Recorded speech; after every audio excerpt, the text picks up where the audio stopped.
আসসালামু আলাইকুম। আসসালামু আলাইকুম বলো।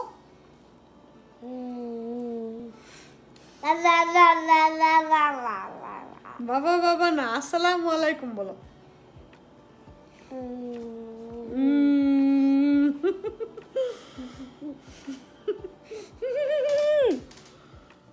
Hi everyone, আসসালামু আলাইকুম। Welcome back to my channel Bangladeshi Canadian mom. পৃথিবীর যে যেখান থেকে বসে আমার এই ভিডিওটি দেখছেন তাদের সবাইকে জানাচ্ছি অনেক অনেক ভালোবাসা ও শুভেচ্ছা। আজকে আরও একটি নতুন ডেইলি ব্লগের ভিডিও নিয়ে চলে আসলাম আপনাদের সামনে। আশা করি আজকের ভিডিওটা আপনাদের কাছে খুবই ভালো লাগবে, কারণ আজকে আমি আপনাদের সাথে শেয়ার করতে যাচ্ছি আমার বাগানের প্রথম সবজি দিয়ে আমি ডিমের অমলেট তৈরি করে খেলাম। আর শেয়ার করব আমার শনিবারের সাপ্তাহিক কিছু রান্না, আর থাকবে অন্যান্য অ্যাক্টিভিটিসগুলো। আশা করি শুরু থেকে শেষ পর্যন্ত দেখবেন আর আপনাদের মূল্যবান মতামতগুলো আমাকে জানিয়ে দিবেন। আর আরেকটা কথা বলছি, যারা আমার চ্যানেলটাতে নতুন ভিজিট করছেন এখনও সাবস্ক্রাইব করেন নাই, তারা প্লিজ সাবস্ক্রাইব করে পাশে থাকা বেল বাটনটিতে ক্লিক করে অল সিলেক্ট করে রাখবেন, যেন নতুন নতুন ভিডিও নোটিফিকেশনগুলো আপনাদের মিস না হয়ে যায়। আর যারা আমার সাথে এতদিন ধরে আমাকে সাপোর্ট দিয়ে আসছেন তাদের জন্য রইল আমার হৃদয়ের সবটুকু ভালোবাসা। তো চলুন এখন চলে যাওয়া যাক ভিডিওর মূল গল্পে। দিনটা শুরু হয়েছিল শনিবার দিন সকাল থেকে।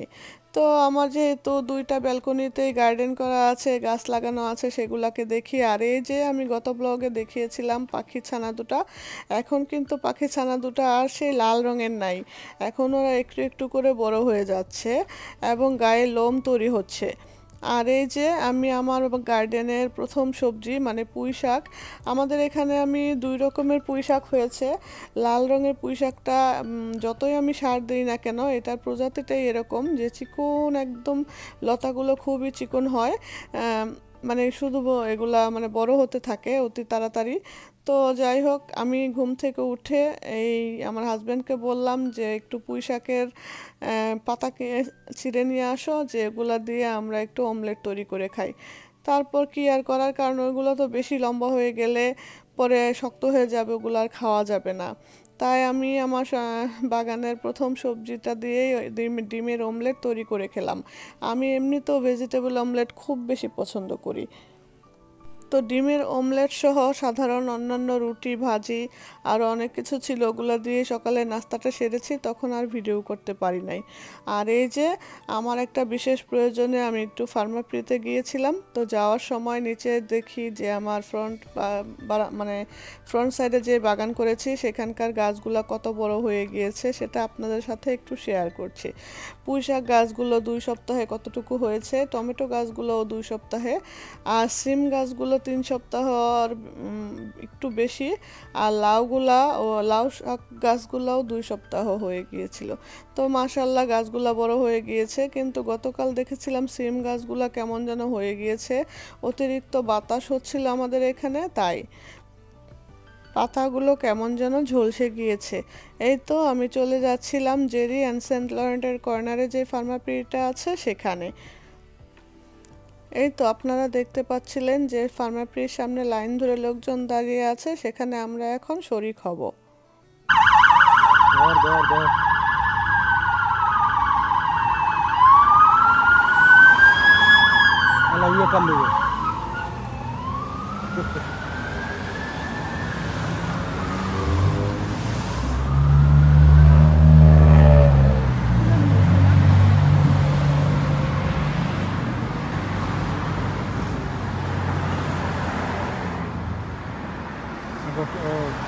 Toilet paper আছে কি?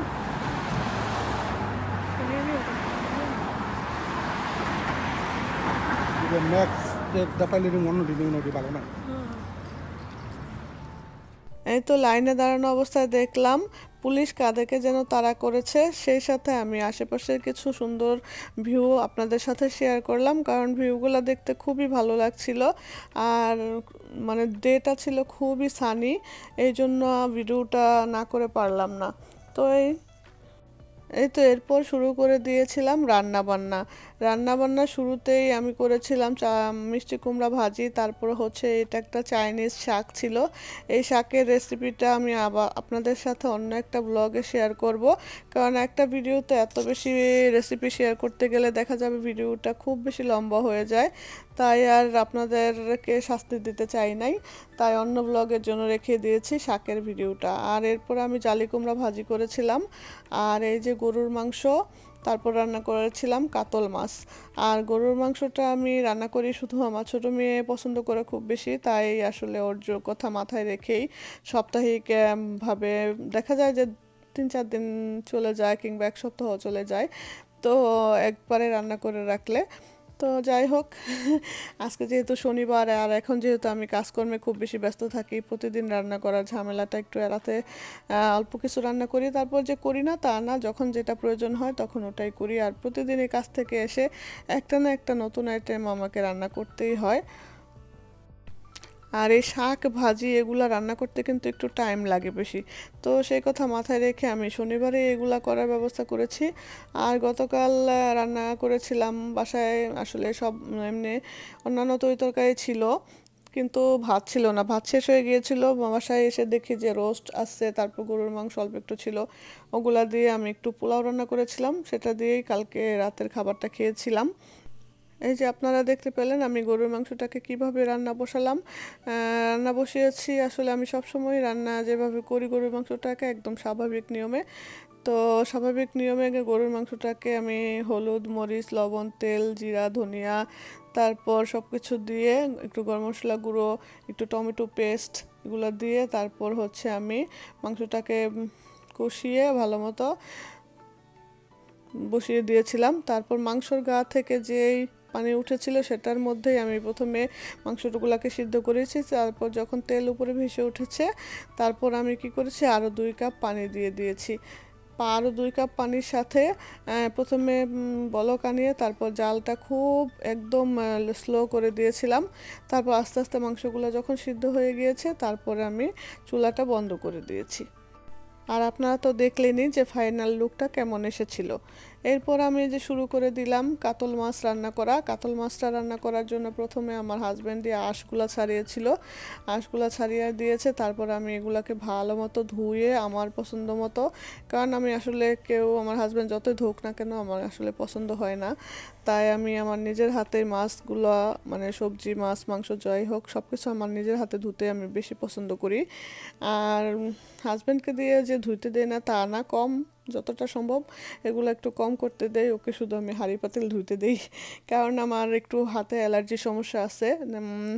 এই জন্য আমি চেষ্টা করি যে যতটা কম সম্ভব একটু হাঁড়ি পাতিলগুলো একটু কম মানে ধোয়ার জন্য। আর করি না যে তা না, যখন ও বাসায় না থাকে তখন আমাকেই তো সব কিছু করতে হয়, এত তো আর গুনে গুনে পরিষ্কার করা যায় না।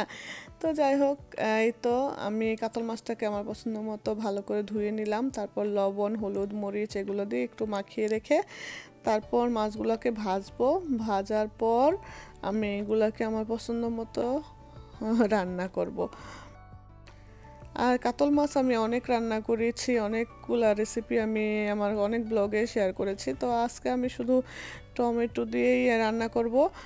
আর আমি একটু ধনেপাতা দিতে চেয়েছিলাম কিন্তু দিতে পারিনি, কারণ আমার ছোটো মেয়েটা আবার মাছ খুব পছন্দ করে। তো ধনেপাতা দিলে দেখা যায় কি ও খুব ধনেপাতা বেছে বেছে খায়। তো এই জন্য ও যে মাছটা পছন্দ করে সেটার মধ্যে আমি আসলে ধনেপাতাটা একটু কম দেওয়ার চেষ্টা করি, কারণ আমার কাছে আসলে মনে করি যে খাবার যদি সবাই খুব এনজয় করে খায় তাহলে সেটাই হচ্ছে সার্থকতা। তবে একটু ধনেপাতা দিলে ভালোই লাগতো। আর এমনি তো খুব বেশি মজা হয়েছিল মাছটা, আসলে আমি একটু ড্রাই ড্রাই করে রেখেছি ঝোলটা, কোনো ঝোল এমনি লিকুইড রাখি নাই, খুব একদম মাখা মাখা করে ফেলেছিলাম। চুলাতে রেখে দিয়েছি অন্য কাজ করতে যেয়ে, তারপর দেখা গেছে একদম মানে পুরা ড্রাই ড্রাই হয়েছে। ড্রাই ড্রাই হয়ে গেলে কিন্তু আর একটু বেশি মজা লাগে, অন্যরকম মজা। তো এই যে আপনারা দেখতে পাচ্ছেন যে মাছগুলাকে ভেজে নিচ্ছি।